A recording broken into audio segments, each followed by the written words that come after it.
Lahat tayo'y mayroong pag...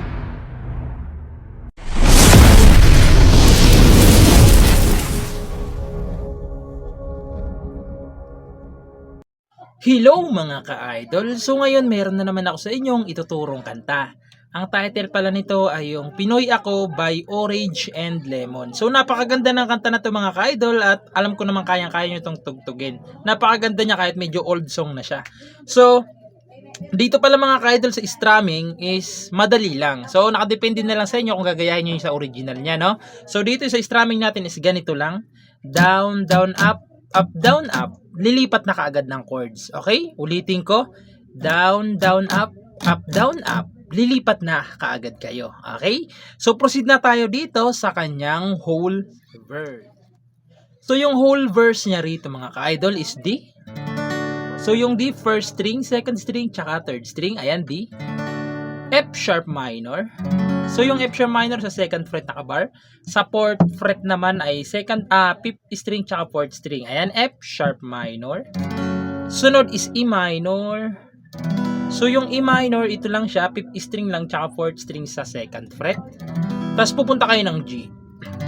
Yung G, first string, second string, fifth string tsaka fourth string. Okay, ayan yung G.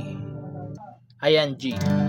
Yung apat na chords na yan, 5 times nyong gagawin. Okay? 5 beses nyong gagawin. Okay? Pero yung kakantahan natin nito is yung maikling pasada lang. Okay? So, maikli lang siya. Kasi baka makapiright tayo. Kasi ginawa ko na tong tutorial na to, dinilit ko lang kasi nakapiright nga ako. So, ngayon ulitin ko para hindi tayo makapiright, iiksiyan lang natin yung kanta. Okay? So, ganito naman siya kapag kinantahan. Lahat tayo'y mayroong pagkakaiba. Sa tingin pa lang ay makikita na 5 times. Iba't ibang kagustuhan, isa ang patutunguhan. Yeah, yeah.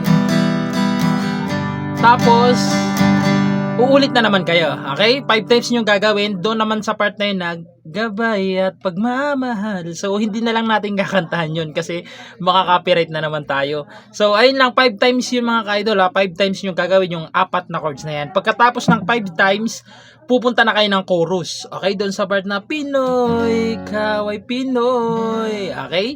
So, proceed na lang tayo doon sa kanyang chorus.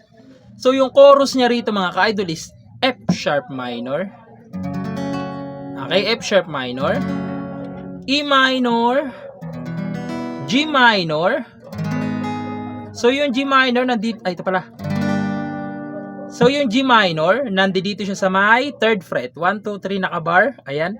Tapos sa fifth fret naman is fourth string tsaka fifth string lang. Okay, ayan G sharp minor. Tapos pupunta kayo ng D. Yung apat na chords na yan, 3 times nyo gagawin. Okay? 3 times. Pag nakatapos kayo ng 3 times, babalik lang kayo ng F sharp minor. F sharp minor. G minor. Tapos, F sharp minor. Tapos E minor. Tapos G minor ulit. Okay? So, ayun lang yung chorus niya. Doon pala mga ka-idol sa verse kanina, di ba 5 times yung gagawin? So, sa huling D, di ba sa huling D, sa papasok na ulit sa pang 5 times na D, papasok na kagad yung F sharp minor kasi chorus na yun. Okay? Ulitin ko, sa pag 5 times nyo na sa D, tapos nun, chorus, F sharp minor kaagad. Okay? Baka kasi malito kayo. Okay? So, ganito naman siya sa chorus. Kakantahan natin para mas maintindihan nyo, no? So, ganito siya. Pinoy, kaway Pinoy, ipakita sa mundo 3 times kung ano ang kaya mo. Ibang-iba ang Pinoy, huwag kang matatakot. Ipagmalaki mo, Pinoy ako, Pinoy tayo. Pagkatapos nun, babalik na naman kayo doon sa kanyang mga verse. Doon naman sa part na ipakita ang tunay kung sino ka.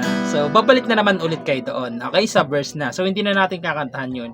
Pagkatapos nun, pupunta kayo ng verse pa rin yung nakalagay kasi doon sa tinignan ko, pero tatawagin natin siyang bridge para hindi kayo malito. Okay? So dito sa bridge is A lang. So yung A, ito siya, second string, third tsaka fourth string lang. Okay? A. Sa A naman, yung isang A na yan, isang piraso lang naman yung chords na yan, A 16 times. Okay? 16 times nyong gagawin yung A na yan. Okay? So, sasampulan ko sa part nito para mas maintindihan nyo. So, tatawagin na lang natin siyang bridge, no? Para mas maintindihan nyo, hindi kayo malito. So, ganito naman siya sa bridge.